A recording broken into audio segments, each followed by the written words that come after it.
Hello everyone, welcome to Wow IS. Now we'll cover our daily current affairs module for 8th of June.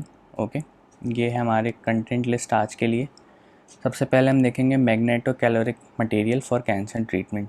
So rare earth metals कुछ develop किए हैं alloys उनके, जो कि cancer treatment में काम आ सकते हैं। तो इसमें हम जानेंगे कि क्यूरी टेम्परेचर क्या होता है, इंड्यूस्ड मैग्नेटिज्म क्या होता है। ओके नाउ जो दूसरा टॉपिक है that is aerosols radiative effects in the Himalaya. तो ये पाया गया है कि इंडो गैंगेटिक प्लेन से एंड जो डेजर्ट्स हैं वहाँ से एरोसोल्स जाके हिमालयन माउंटेन्स पे डिपॉजिट हो रहे हैं और उनकी वजह से वहाँ का टेम्परेचर रेज हो रहा है। तो एरोसोल की रेडिएटिव इफ़ेक्ट्स देखेंगे।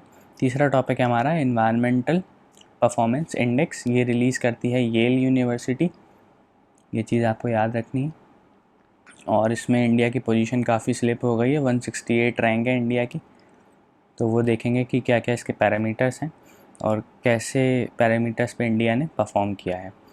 चौथा जो हमारा टॉपिक है that is gross value added method. तो ये सिस्टम ऑफ नेशनल अकाउंट्स जो है यूएन का, ओके, यही इंडिया ने अडॉप्ट किया है अपने नेशनल अकाउंटिंग के लिए और उसी के तहत हम देखेंगे ग्रॉस वैल्यू एडेड मेथड क्या क्या होता है और इससे जीडीपी कैसे कैलकुलेट की जाती है। नाउ जो आखिरी टॉपिक है हमारा that is inter parliamentary alliance on China. So ये 8 कंट्रीज़ आई हैं सामने, उनके सारे लॉ मेकर्स ने मिलके ये अलायंस बनाया है to counter China's influence. Okay, various fronts पे जो चाइना का इन्फ्लुएंस है उसको काउंटर करने के लिए ये अलायंस बनाया गया है। तो शुरू करते हैं। शुरू करने से पहले मैं आपको बताना चाहूँगा कि हमारा एकेड इनिशिएटिव चल रहा है अब, क्योंकि प्रीलिम्स पोस्टपोन हो गया है तो you might want to work on your answer writing. आप अपना एक आंसर हमारी वेबसाइट पर सबमिट कर सकते हैं और हमारी एक्सपर्ट टीम उसको विद इन 24 आवर्स एवेलुएट करके पोस्ट करेगी। ओके, दूसरी चीज़ ये है कि इस पूरे टॉपिक में मैं कुछ कुछ चीज़ें ऐसी बोलूँगा जो आपको शायद पीडीएफ में दिखेंगी नहीं, but don't worry, these are available in the PDF. और अगर कुछ भी मैं ऐसा बोलूँगा जो पीडीएफ में अवेलेबल नहीं होगा तो I will tell you. Okay, so you can write it down somewhere. Now let's begin. So हमारा पहला टॉपिक है magneto caloric material for cancer treatment. So ARCI institute है हैदराबाद में, that is international advanced research centre for powder metallurgy and new materials. उसने ये तरीका निकाला है, इसमें रेयर अर्थ मेटल के अलॉयज़ को डिस्कवर किया है जिनसे हम कैंसर ट्रीटमेंट प्रोवाइड कर सकते हैं। तो 3 तरीके होते हैं as you all know cancer treatment के। पहला जो सबसे इम्पॉर्टेंट है दैट इज़ कीमोथेरेपी। अब कीमोथेरेपी के साइड इफ़ेक्ट्स होते हैं, हम सबको पता है। ओके, दूसरा है मैग्नेटिक हाइपरथर्मिया। मैग्नेटिक हाइपरथर्मिया ये सब अवेलेबल है पीडीएफ में, डोंट वरी। अब मैग्नेटिक हाइपरथर्मिया में क्या होता है कि मैग्नेटिक नैनो पार्टिकल्स को आप ऑल्टरनेटिंग मैग्नेटिक फील्ड्स प्रोवाइड करते हैं। Magnetic hyperthermia, right it down. तो मैग्नेटिक हाइपरथर्मिया में आप मैग्नेटिक नैनो पार्टिकल्स को ऑल्टरनेटिंग मैग्नेटिक फील्ड्स प्रोवाइड करते हैं जिसकी वजह से वो गर्म होता है और उससे कैंसर ट्रीटमेंट होता है। तीसरा जो आया है that is magneto caloric effect. अब जो मैग्नेटिक हाइपरथर्मिया के जो कुछ डिसएडवांटेजेस हैं वो ये मैग्नेटो कैलोरिक इफ़ेक्ट उसको दूर करता है। तो क्या क्या डिसएडवांटेजेस हैं? हाइपरथर्मिया में आप जब मटेरियल को गर्म करते हैं तो वो कूल इतनी जल्दी नहीं हो पाता है। It keeps on growing hot. Okay, it grows hot. तो आप अपनी ज़रूरतों के हिसाब से उसका टेम्परेचर मेंटेन नहीं कर पाते हैं। और यहीं यहाँ पे जो मैग्नेटो कैलोरिक इफ़ेक्ट है वो यूज़ करता है क्यूरी टेम्परेचर का। What is Curie temperature? तो Curie temperature is the temperature at which certain magnetic materials undergo a sharp change in their magnetic properties.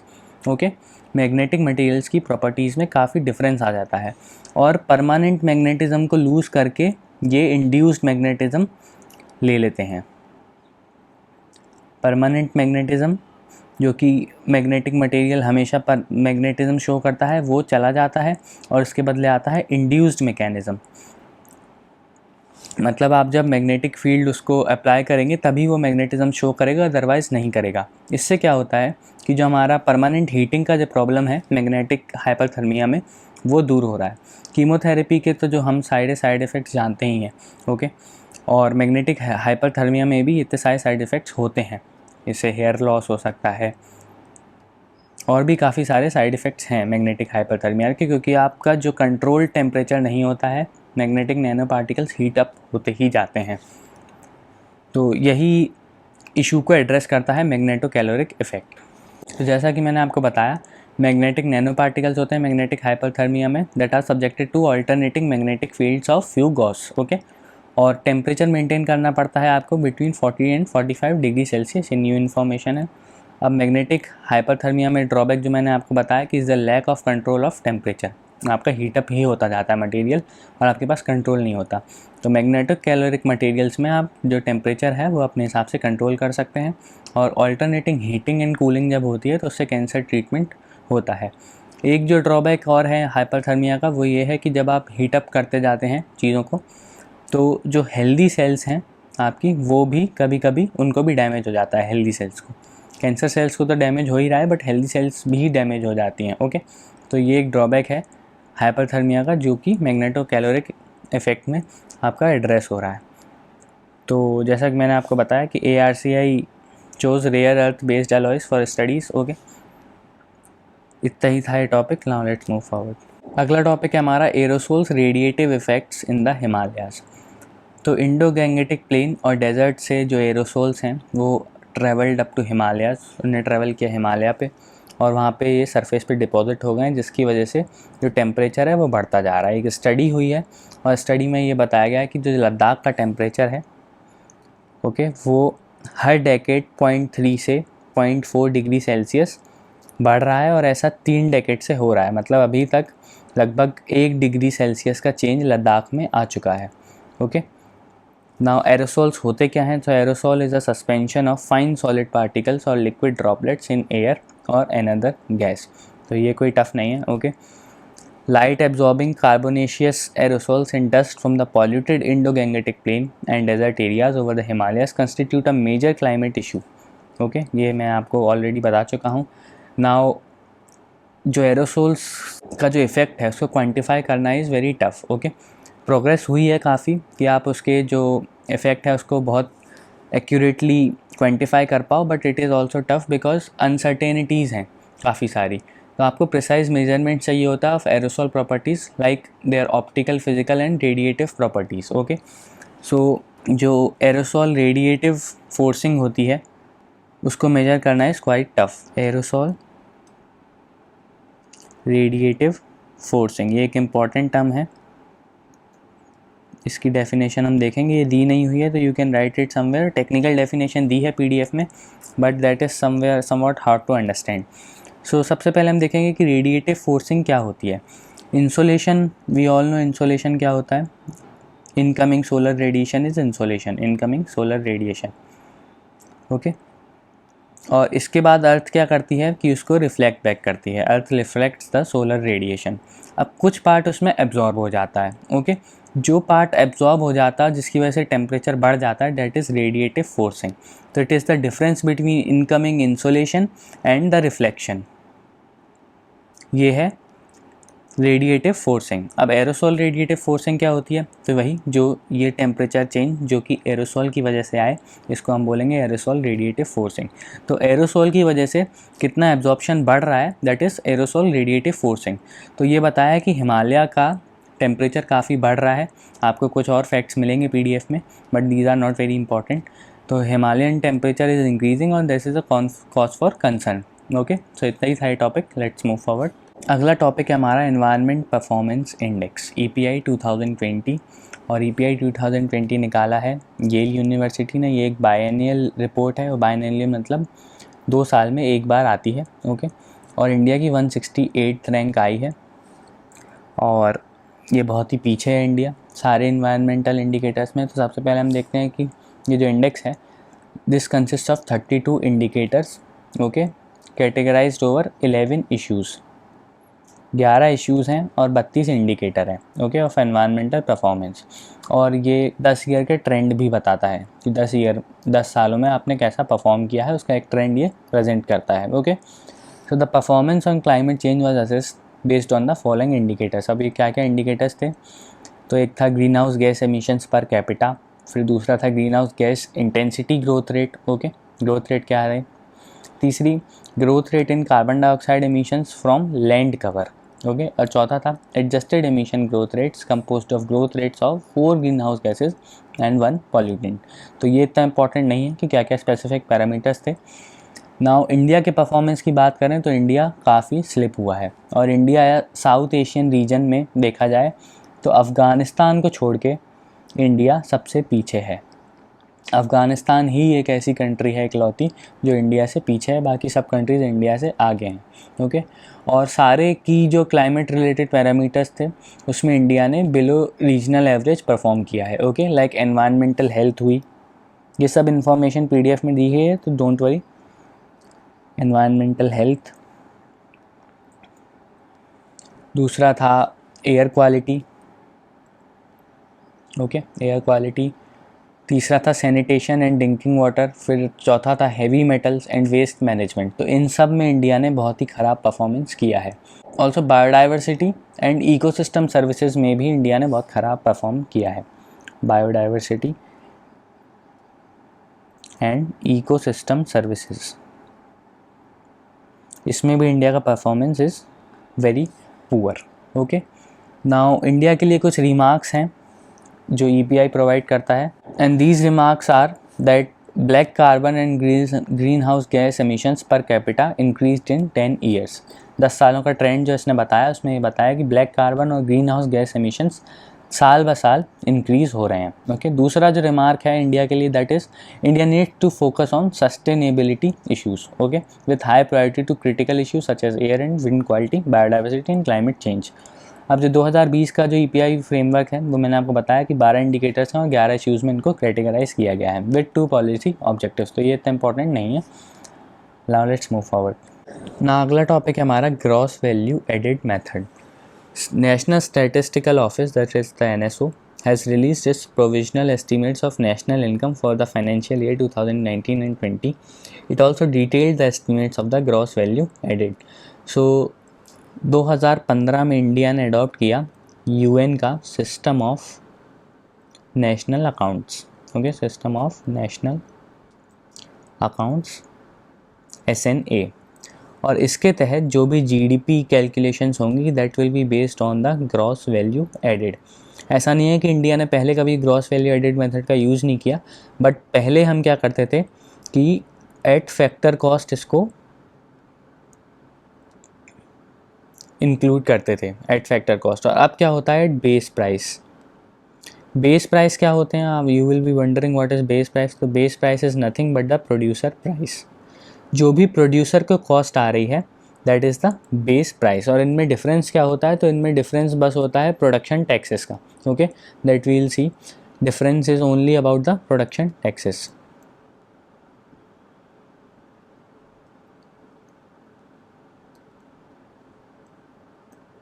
Production taxes मतलब प्रोडक्शन पे जो taxes लगते हैं वो हम फैक्टर कॉस्ट में इंक्लूड नहीं करते हैं, क्योंकि ये फैक्टर कॉस्ट है।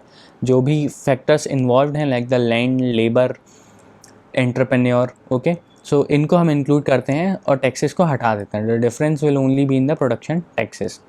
वही अगर आप इंक्लूड कर दोगे production taxes minus the production subsidies तो आपको बेस प्राइस पे GVA मिलेगा। सो यही था बेसिकली GVA। अब GVA होता क्या है, तो GVA is gross value added. जितनी भी वैल्यू आप किसी भी प्रोडक्ट में लाते हैं, जो भी वैल्यू एडिशन होता है that is the gross value added. तो मान लीजिए आउटपुट है आपका, आउटपुट से अगर आप जो इंटरमीडिएट कंजम्पशन को हटा देंगे, आउटपुट माइनस इंटरमीडिएट कंजम्पशन, तो आपको मिलेगा ग्रॉस वैल्यू एडेड। अब आप बोलेंगे कि इंटरमीडिएट कंजम्पशन को क्यों हटाया, तो इंटरमीडिएट कंजम्पशन को इसलिए हटाया क्योंकि ये ऑलरेडी अकाउंट हो चुका है दूसरी इंडस्ट्रीज़ के आउटपुट में, GVA में, ओके। लाइक मान लीजिए फ्लोर इंडस्ट्री है, आटा आपको ख़रीदना है, ओके, आटे में हुआ आपका वीट हुआ, वीट के बाद आपको इलेक्ट्रिसिटी लगेगी, इलेक्ट्रिसिटी के बाद आपको बाकी चीज़ें कुछ और लगा, मान लीजिए कुछ और मटेरियल्स लगे। तो अब मटेरियल्स में जो वैल्यू एडिशन हुआ ये तो जो अलग अलग रिस्पेक्टिव इंडस्ट्रीज़ हैं उनमें काउंट हुआ, ओके। वीट का जो आउटपुट था वो एग्रीकल्चर इंडस्ट्री में काउंट हुआ, ओके। और इलेक्ट्रिसिटी इलेक्ट्रिकल इंडस्ट्री में काउंट हुई। तो जितनी भी रिस्पेक्टिव वैल्यू एडिशंस थे ये अलग अलग इंडस्ट्रीज़ में ऑलरेडी काउंट हो चुके हैं। तो आपका जो फाइनल आउटपुट है, अगर आप उससे इंटरमीडिएट कंजम्पशन को हटा देंगे तो आपको उतना मिलेगा कि आपने उसमें वैल्यू कितनी ऐड की। ओके, तो यही है ग्रॉस वैल्यू एडेड मेथड। एक इसका इनकम मेथड भी होता है। अगर आपको इनकम मेथड के बारे में भी जानना है, ग्रॉस वैल्यू एडेड को अगर एक इनकम पर्सपेक्टिव से देखना है तो please comment below, I will make a separate video for this. Okay, पूरा जीवी हम कवर कर देंगे उसमें। सो as I have already told you कि GV at basic prices became the primary source of output across the economy's various sectors। Okay, और 8 sectors में ये निकलता है। 8 सेक्टर्स हमने नीचे PDF में दे रखे हैं, but you just read them, कोई बहुत ज़्यादा इंपॉर्टेंट नहीं है। दूसरा जो चेंज किया था हमने SNA के अलावा वो था कि बेस ईयर हमने शिफ्ट कर दिया था 2011-12 को। ओके, पहले 2004 और 5 को हम बेस ईयर लेते थे, now we'll take 2011 and 12 as our base year. तो ये बेसिकली था ग्रॉस वैल्यू एडेड। नाउ ये क्वार्टरली और एनुअल एस्टिमेट्स प्रोवाइड करता है आउटपुट के, और यही है ये पूरा जो 8 इंडस्ट्री सेक्टर्स हैं, 8 सेक्टर्स जो मैंने आपको बोले वो इसमें दिए हुए हैं, आप पढ़ लीजिएगा। Okay, now what is the significance of GVA। तो आपको अगर पॉलिसी फ्रेम करनी है कोई भी, तो आपके पास आउटपुट मेजर्स होने चाहिए। क्या क्या आपका आउटपुट रहा, क्या क्या GVA रहा, ये आपको पता होना चाहिए, जब भी आप इफ़ेक्टिव पॉलिसी बना सकते हैं। ओके, ऑल्सो ग्लोबल पैरामीटर्स आजकल GVA को कंपेयर करते हैं, तो कंपैरिजन पर्सपेक्टिव से भी आपके पास ग्रॉस वैल्यू एडेड अपनी कंट्री का अवेलेबल होना चाहिए इस पे डाटा, जिससे आप यूनिफॉर्म एक कंपैरिजन कर पाएँ कि आपकी इकोनॉमी कहाँ स्टैंड करती है। इश्यूज़ क्या हैं GVA के साथ? तो इश्यूज़ वही हैं कि क्रेडिबिलिटी, जो भी डेटा इकट्ठा कर रहे हैं, जो भी लोग इसमें इन्वॉल्व हैं, जो भी इंस्टीट्यूशंस इनमें इन्वॉल्व हैं, उनका डाटा कितना एक्यूरेट है, उनकी क्रेडिबिलिटी कितनी है। अगर उनका डेटा कम एक्यूरेट होगा तो GVA एस्टिमेट्स भी ऑब्वियसली कम एक्यूरेट होने वाले हैं, और अगर ज़्यादा एक्यूरेसी होगी तो ज़्यादा एक्यूरेट होगा हमारा GVA एस्टिमेट। तो यही है कि क्रेडिबिलिटी डिपेंड करती है इसकी सोर्स टू सोर्स पे। ओके, नाउ मैंने आपको बताया था कि GVA से हम GDP भी कैलकुलेट करते हैं। अगर आपको ध्यान हो, मैंने आपको ये चीज़ इंडेक्स में बोली थी। तो GDP कैसे कैलकुलेट करनी है आपको? GVA plus the product taxes. याद रखिएगा, प्रोडक्शन टैक्सेस जो हमने ऊपर डिस्कस किए थे, those are different from the product taxes. Product taxes minus the product subsidies. Okay, so इससे हमको GDP मिल जाएगी, ग्रॉस डोमेस्टिक प्रोडक्ट। ऑब्वियस है कि ये हमारा ग्रॉस वैल्यू एडेड था, इससे हमने पूरा आउटपुट अपना निकाल रखा है पहले से। आउटपुट में जब आप टैक्सेस और सब्सिडीज़ को वो कर देंगे इंक्लूड, तो आपकी GDP निकल जाएगी।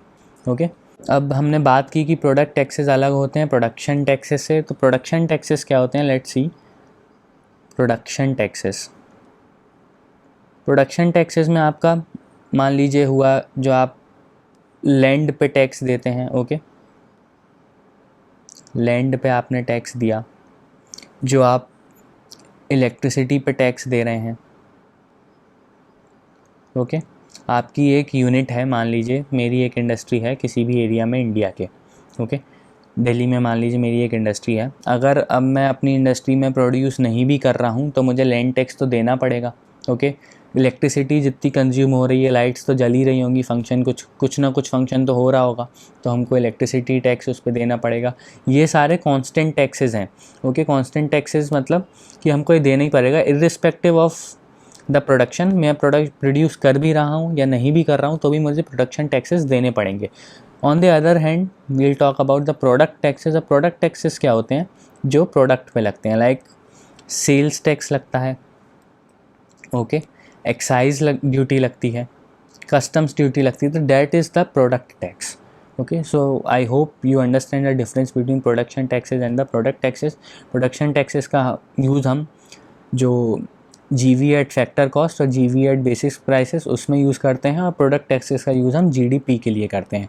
अगर आपको कोई भी कन्फ्यूजन है GVA, GDP, NDP इनमें, तो आप प्लीज़ कमेंट कीजिए, हम लोग एक इसका सेपरेट वीडियो बना सकते हैं। ओके, ना हमारा आज का लास्ट टॉपिक है inter parliamentary alliance on China. तो ये बेसिकली 8 कंट्रीज साथ में आई हैं, इनके लॉ मेकर साथ में आए हैं to counter the Chinese influence basically. अब ये कौन कौन सी कंट्रीज़ हैं? तो इसमें है US, Germany, UK, Japan, Australia, Canada, Sweden, Norway, as well as members of the European parliament. तो ये चाइनीज़ जो इन्फ्लुएंस है on global trade, security and human rights, उस पर अपना उसको काउंटर करने के लिए अलायंस बना हुआ है। नाउ ये कोई इतना इम्पोर्टेंट टॉपिक नहीं है, तो यहीं पे ख़त्म करते हैं। ECAD इनिशिएटिव के बारे में मैंने आपको बताया। PDF आपको ये जो है वो हमारे टेलीग्राम चैनल पे मिलेगी। Okay, so please join our Telegram channel. Our initiative is growing day by day. Telegram channel को आप सब्सक्राइब कीजिए and also please subscribe to our YouTube channel and press the bell icon, जिससे कोई भी update होता है तो आप तक पहुंच सके। Thank you.